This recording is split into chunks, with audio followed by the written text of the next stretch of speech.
Ang lalaki ay naghubad ng kanyang shirt. Ipinakita ang mga makapal at magkakapal na tattoo sa buong katawan. Ngunit hindi mo talaga maiisip, ang mga makapal na disenyo na ito ay ang plano ng estruktura ng bilanggo ang kanyang kinaroroonan. Ito rin ang susi sa kanyang pagtaka sa hinaharap. Ang pangalan ng lalaki ay Mike. Siya ay isang tunay na henyo sa arkitekturang inhinyero. Ngunit 3 araw na ang nakalipas. Siya ay nag-hold up ng isang bangko gamit ang baril. Nakakapagtaka nga, nang siya ay makakuha ng $500,000, hindi niya agad pinili ang magmadaling umalis. Sa halip, sinadyang hintayin ang mga pulis na dumating at siya ay arestuhin. Sa harap ng hukuman, siya ay humarap sa mga akusasyon ng hukom. Siya rin ay nagpasyang hindi ipagtanggol ang kanyang sarili. Ang abogado sa tabi ay puno ng pagdududa sa kanyang mukha. Sa totoo lang, hindi ka naman talaga nagkulang ng pera. Bakit mo naman isusuko ang magandang kinabukasan mo para lang magnakaw sa bangko? Ngunit mayroon lamang isang maliit na hiling si Mike.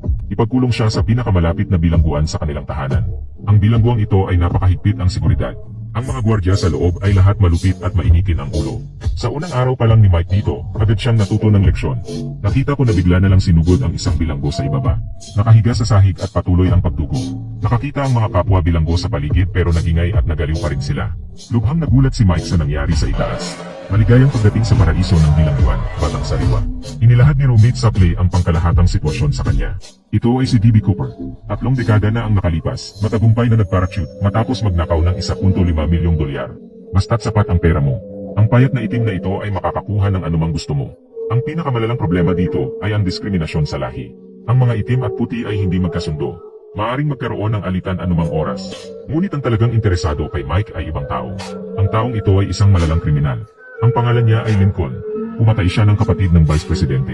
Sa loob ng 1 buwan, siya ay parurusahan sa pamamagitan ng electric chair. Sabi mo nga, bago ka lang dito. Sinabihan ni Sopolo, dahil siya ang kapatid ko. Ang layunin ni Mike sa pagpunta dito ay tulungan ang kanyang kapatid na makatakas sa bilangguan. Palagi siyang naniniwala na si Lincoln ay hindi pumatay ng sinuman. Mayroong ibang tao na naglagay sa kanya sa isang sitwasyon. Bakit ganito ka-interesado sa taong ito? Kaya siya ay naghanap ng leader ng mga itim sa loob ng bilangguan na si John.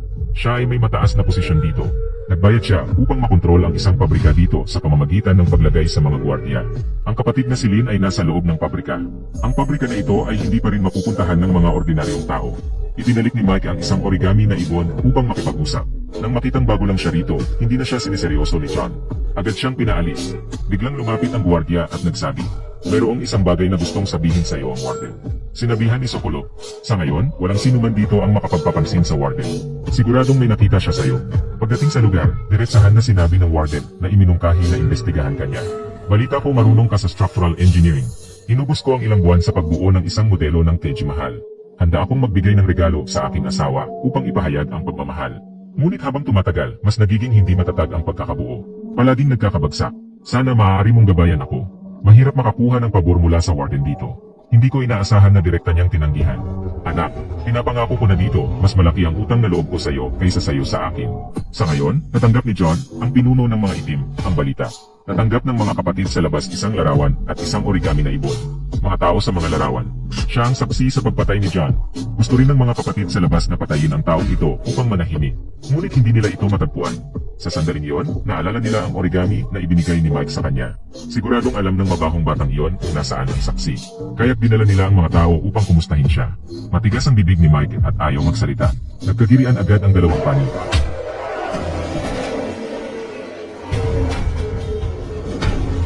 Sumabog ng 2 putok ang sniper bago naging tahimik. Ang warden ay galit tungkol dito. Kailangan ikulong si Mike ng 7 araw. Nang marinig ni Mike, natataranta siya. "Ang kapatid ko ay matagal nang namatay. Gusto mo bang tulungan kitang tingnan ang Taj Mahal?" Nang marinig ng warden, agad siyang nagka-interes. "Gusto mo bang matapos ito sa Hunyo?" "Oo, kaya dapat nating simulan ngayon." Nang matapos ito, pumunta si Mike sa infirmary. Nagpapanggap siyang diabetic. Pumunta siya upang mag-iniksyon ng insulin. Sa katunayan, ito ay para malaman ang kalagayan sa paligid. Paghahanda para sa jailbreak. Dahil dito, malapit sa pader at ang seguridad ay mahina. Sa gayon, maaari rin siyang makipagkaibigan sa babaeng nurse. Ngunit ilang beses siyang nag-iniksyon ng insulin. Ito ay nagdulot ng pagkakaroon ng pagkikinig ng kanyang kamay. Kaya't siya ay naghanap ng si Benjamin, na kilala bilang butika ng bilangguan. Pinabili niya ng gamot na nagpapabawas ng insulin. Pagkatapos niyang bumalik, natanggap niya ang imbitasyon ni John. Pumunta siya sa pabrika upang magtrabaho. Sa wakas, may pagkakataon na siyang makipag-usap sa kanyang kapatid. "Dito ako pumunta para dalhin ka palabas." Naramdaman ni Lincoln. Halos imposible ang tumakas mula sa mataas na antas na pihitan na ito. Pero noong binago at inayos ang piitan noon, ang taong responsable ay kasamahan ni Mike. Kaya't alam niya ang estruktura ng piitan na ito, at ibinuklod niya ang mapa at plano ng piitan sa kanyang katawan. Matapos gamitin ng banyo ang bilanggo, biglang napansin na walang tubig sa piitan. Agad na pumasok ang maraming gwardiya sa selda. Nagsimula ang agarang paghahanap ng mga ipinagbabawal na bagay sa mga bilanggo. Dahil kapag walang tubig dito, hindi nila magagamit ang inidoro para itapon ang ilang ipinagbabawal na bagay. Malinaw kay Sucre na ito ay isang karaniwang taktika ng mga gwardiya. Agad na pinaalis niya si Mike na itapon ang maliit na kutsilyo sa ilalim ng mesa. Sa resulta, nahuli siya ng mga gwardyang dumating. Ipapabagsak na ni Sheriff Bailey si Mike. Sa oras na yon, dumating ang warden. Dahil sa huling pagkakataon na pinulungan siya ni Mike na tapusin ang modelo ng Taj Mahal, inalagaan siya ng warden. Parusahan ang kasama niyang si Sucre. Pumunta siya sa sulong pagkakakulong para sa kanya. Ang unang hakbang sa pagtakas ay buksan ang daanan sa selda. Kaya kailangan ni Michael ng isang bolt. Bago siya makulong, nag-aral na siya. Ang uri at material ng bolt ay dapat tiyak. Matagal niyang pinagmasdan at sinuri. Natagpuan niya ang isang tamang bolt. Kaya nagsimula siyang magtanggal ng bolt ng palihim gamit ang barya. Sa hindi inaasahang pangyayari, lumapit sa kanya si Tiag kasama ang isang kasama. Ang taong ito ay isang malupit na perverted murderer. Ngunit ang kanyang kahangahangang personalidad ay nagpapalito sa mga tao, nagmamahal at nagtatanim ng galit. Ang gwapong mukha ni Michael ay nagpapakilig sa kanya. Kailangan mo lang kapit-kapit sa bulsa ko tulad niya. Pinapangako ko na walang magtatangkang apihin ka dito sa hinaharap. Pero mayroon ka ng kasintahan. Mayroon pa akong isa pang bulsa. Nakita ni Michael na nakatingin sa kanya ng malandi. Matapang niyang tinanggihan.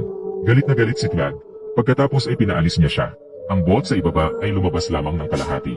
Sinabihan siya ni Tiag, "Dito, magkakaroon ng malaking digmaan sa pagitan ng mga itim at puti. Kung wala ang aking proteksyon, ikaw ay malulugmok sa kamay ng mga itim." Kinabukasan, muli siyang pumunta dito si Mike. Sa kasamaang palad, nahuli siya ni Tiag. Kinailangan ni Mike na iabot sa kanya ang nakabukas na bolt. Ang gwardiya sa tabi ay nagbigay ng babala habang nag-aaway ang dalawang tao. Sinamantala ni Tiag ang pagkakataon at kinuha ang bolt. Ibinigay niya ito sa kanyang kasama. Sa ngayon, ang mga itim. Ang mga puti ay naghahanda para sa darating na malaking digmaan. Pumasok ng lihim si Mike sa kulungan ni Tiag. Gusto niyang makuha ang bolt na yon. Sa kasamaang palad, nabangga siya ng dalawang tao na papalapit. Nagbago ang isip ni Mike. Nag-adjust siya sa sitwasyon. "Gusto kong sumali sa inyo." Si Mike, na palaging nananatiling neutral, pumili siyang sumama sa kanyang sariling panig. Ito ay nagpapagalit kay Benjamin, ang itim na nasa itaas. Ngayong araw, nakuha ni Benjamin ang gamot na nagpapabawas ng insulin. Hikayatin si Mike sa isang sulok. Biglang lumitaw ang ilang mga itim na tao at hinawakan si Mike habang nagbabala. "Hindi ka na magkakaroon ng ganong kapalaran sa hinaharap. Nagkamali ka ng pila." Pagkatapos itapon ng isang walang laman na kahon, umalis ang ilang tao. Nawala ang hawak na bolt. Ngayon wala na rin ang gamot. Hindi inaasahan ni Mike. Ang plano na pinaghirapan niyang isipin ay hindi agad naging maganda. Lahat ng tao dito ay hindi mabuti. Ngayong araw, nag-inspeksyon ang mga gwardiya. Isang bilanggo ang hindi sumunod sa utos at lumakad papunta sa harap.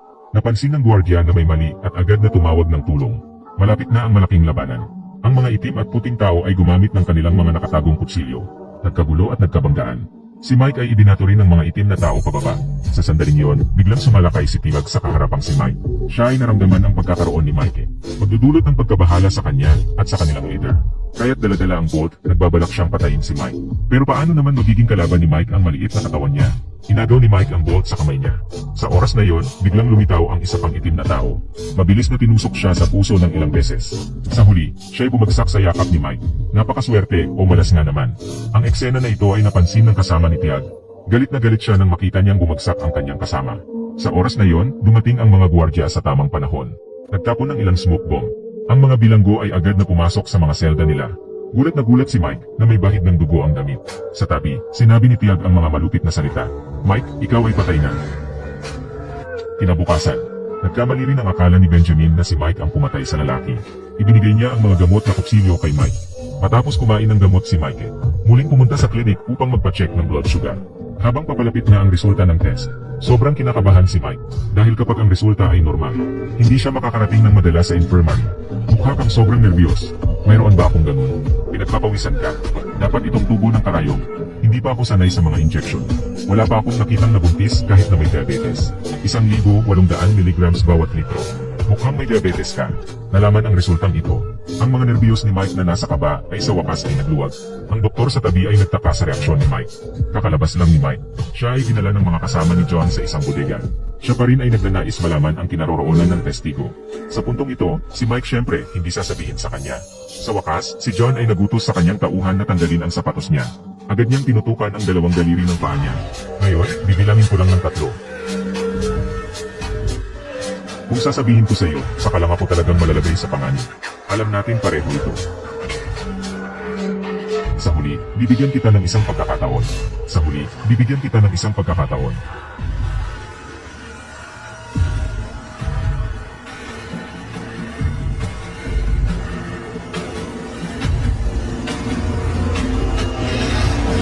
Agad na nakita ni Bailey si Sukuri upang makipag-usap. Sinadyang ipakita kay Sukuri. Ano ba talaga ang nangyari? Wala lang. Okay lang ba ito, Mike? Kailangan mong sabihin sa akin kung ano ang nangyari. Huwag mo akong pilitin na magsinungaling. Sa ganitong kalagayan, sabihin ang mga salitang ito. Hindi na nagtanong si Sarah. Pagkatapos ay nakahanap siya ng pulis na si Bailey at nagsabi, dapat i-report ang espesyal na sitwasyon. Ngunit ang pulis na palaging nagtatarget kay Mike ay pinagsabihan siya na huwag makialam. Ang oras ay mahalaga. Walang oras si Mike para magpagaling. Sa oras na yon, natapos na rin ang pagkakakulong ni Sucre at pinalabas na siya. Ang unang hakbang ni Mike ay maghukay ng daanan sa loob ng kulungan. Kailangan niyang sabihin ang pangyayaring ito sa kasama niyang si Sokolo. Kaya kailangan niyang subukin ang kredibilidad ng taong ito ng maaga. Kaya nagkunwari si Mike na may itinagong siyang cellphone. Sinadyang ipakita kay Sokolo. Pagkatapos ay pinapunta niya ang kanyang kapatid na si Lincoln sa pulis upang magsumbong. Agad na nakahanap si Bailey ng pagkakataon na makausap si Sokolo. Kailangan mong sabihin sa akin kung nasaan ang cellphone. Cellphone, huwag mo na akong lukuhin. Kung hindi, wala ka ng pagkakataon na makita ang girlfriend mo. Ngunit malungkot na sabihin, wala ka ng lahat pagkatapos nito. Totoo nga na matino si Suarez. Sa huli, wala siyang sinabi. Ngunit malungkot na sabihin, siya'y nawala ng pagkakataon na makita ang girlfriend niya habang buhay. Siya'y sobrang galit. Hanapin mo si Mike Terry. Doon lang niya nalaman na ang tinatawag na cellphone ay sabon lang pala. Sinabi ni Mike sa kanya na handa na kami sa pagtakas. Sana sumali ka rin. Pero paano papayag si Suarez? Sa 1 taon pa lang, makakalaya na siya ng maayos. Bakit kailangan sumali sa iyong mapanganib na plano? Baliw ka ba? Sa tingin mo gusto kong mag-jailbreak? Makakalaya na ako pagkatapos ng 16 na buwan. Ikakasal na ako. Ayaw kong mahuli ng pulis sa kasal. Pare, gusto kitang sapakin. Upang hindi madamay. Nag-apply si Suarez para ilipat sa ibang selda. Pagkatapos, sinadyang ipinadala ni Bailey sa kanya ang isang bagong roommate sa mental ward. Bagong kasama sa mental ward. Sa pamamagitan ng matalinong tingin ni Mike, alam niya na hindi ito isang mabuting tao. Sa kabilang banda, si Tiag ay nais na patayin si Mike dahil sa pagkamatay ng isang malapit na tao sa kanya. Patuloy na nagnanais na patayin si Mike kapag may pagkakataon. Sa ngayon, si John ay desperadong hanapin ang kinaroroonan ng testigo. Ang dating alalay niya ay pumunta upang bantaan si John. Pati ang kanyang anak ay dinala bilang pananakot. Kinuha ni John ang 2 daliri ng paa. Ipinapakita nito na ang batang ito ay hindi sumusunod ng matigas. Pagkatapos ay nakahanap siya ng pagkakataon na makipag-usap kay Glad. Alam kong may alitan kayo sa isa't isa. Bakit hindi tayo magtulungan at patayin siya? Tuwang-tuwa si Tibag nang marinig yun. Pinilit ng mga tauhan na dalhin si Mike sa isang bodega. Tibag ay handa nang ipakita ang kanyang kapangyarihan sa kanya. Ngunit biglang sinuntok siya ni John. Malinaw na alam ni Mike na mas madaling kausapin kaysa pilitin. Nagpa siya na magpalit ng diskarte at makipag-usap sa kanya. Ang mga pangyayari sa loob ay nagpapakita ng aking paninindigan. Baka mayroong kaunting pagkakamali sa pagkakaintindihan natin noon. Gusto kong ipahayag ang aking pagtingin ng paumanhin. Ang nakaraan ay nakaraan na. Talagang nagbabago ka, John. Sa tingin ko ito ay mas matapang. Sinabi ni Mike ang kanyang pangangailangan. Pagkatapos nating tumakas, kailangan natin ng isang helicopter upang madaling makatakas. Upang makatakas sa pagkakapalibutan ng mga pulis. At nagkataong may airline company si John habang wala siya. Ito rin ang dahilan kung bakit patuloy na pinapahirapan ni Mike siya. Upang mapatay ang mga saksi, at upang makalabas ng maaga. Sumali si John sa pangkat ng pagtakas sa bilangguan ni Mike. Ngunit lumalabas ang problema, ang kasama ni Mike ay isang psychopath. Hindi talaga siya maasahan na makatakas kasama nila. Kaya si Mike ay kailangang gumawa ng hakbang sa madaling araw habang siya ay natutulog upang magsimula ng trabaho. Ngunit sa gitna ng paggawa, mayroon siyang pakiramdam na mayroong taong nasa likod niya. Paglingon niya, nakatingin sa kanya nang masama ang roommate niya. Sa ganitong oras, talagang may mga tao. Mayroon ka bang mga tanong? Mayroon akong pinsala sa nerbyo. Ang sistema ng pagpapalakas ng utak na nakakaapekto sa akin. Ano ang ibig sabihin nito? Ibig sabihin, hindi na ako kailangang matulog. Hindi talaga. Biglang nagkagulo si Mike. Kailangan kong kumuha ng pagkakataon habang wala siya. Pero hindi ko alam kung gaano katagal ito tatagal. At si Kuya Lincoln, ilan pang linggo at siya ay parurusahan sa silya elektrika. Ang tanging magagawa ni Mike ay subukang tanungin siya. Nag-isip ka na ba na tumakas mula sa lugar na ito? Pero direkta niyang tinanggihan. Malinaw sa kanyang isipan. Kahit lumabas siya, siya ay mapapabilang pa rin sa isang mental na ospital. Araw-araw, kailangan niyang uminom ng gamot at magpabakuna. Mas mabuti pa dito, malaya siya. Mukhang hindi magiging maganda ang resulta. Ang tanging magagawa ni Mike ay mag-isip ng ibang paraan. Nang araw na yon, pumunta ang doktor at pinapainom siya ng gamot. Sa harap niya, siya ay lubos na sumusunod. Pero pagkatapos umalis ng doktor, direktang iniluwa niya ang 2 pildoras na nakatago sa kanyang bibig. Niluwa niya ito. Mukhang hindi siya talaga tanga. Sa kanya napansin ang tattoo sa itaas na bahagi ng katawan ni Mike. Pilit niyang pinatanggal ang damit ni Mike para tingnan ito. Tumanggi si Mike sa lugar. Ngunit ito ay nagpukaw ng malaking interes sa kanya. Tuwing araw, sinusundan niya si Mike na parang isang insekto. Kahit sa panahon ng paglilinis ni Mike, patago niyang sinuri ang mga disenyo sa katawan niya. Parang isang lugar. Ano ang sinabi mo kanina? Sinasabi ko ang mga disenyo sa katawan mo parang isang lugar. Mali ang iyong nakita. Hindi maaaring kalikutin ang selga pansamantala. Ngunit dahil sa oras na nagmamadali, hindi pwedeng magpahinga si Mike. Kailangan munang simulan sa klinik. Nakahanap siya ng isang bote ng kemikal na pangtanggal damo mula kay John. Pagkatapos ay palihim siyang pumasok sa storage room. Nakakuha siya ng isang bote ng hydrogen peroxide ng palihim. Bumalik siya sa selda at piniga ang 2 tube ng toothpaste. Pinaghiwalay niya ang 2 kemikal at inilagay sa loob. Pagkatapos ay pumunta sa infirmary. Habang walang nakatingin, pinagsama niya ang 2 kemikal at ibinuhos sa lababo. Ang 2 kemikal ay nagkaroon ng malakas na reaksyon at nagkasira ng mga tubo sa ilalim. Kapag sila ay tumakas, kailangan nilang dumaan dito papunta sa klinik. Natuklasan ni Sokuli dito. Kamakailan lang, hindi sumasagot palagi kapag tinatawagan ang girlfriend. Kapag sumagot man, puro palabok lang ang sinasabi. Matagal nilang hinintay ang araw na ito para sa pagdalaw sa bilangguan. Pero ang dumating ay hindi ang girlfriend, kundi ang sariling pinsan. Sa kanyang bibig lamang niya nalaman na inagaw niya ang kanyang girlfriend. Sa katunayan, siya pa mismo ay nagtuya kay Sokuli. Ito ay nagpapakita ng sobrang galit niya na nagpapalabas ng mga salitang hindi maganda. At least hindi pa ako nakakulong. Alam mo ba ang sagot? Sa palagay ko, may magagawa man lang ako para sa kanya sa isang aspeto. Gusto ko sanang sabihin sa iyo ng maaga para hindi ka mawala ng katinuan.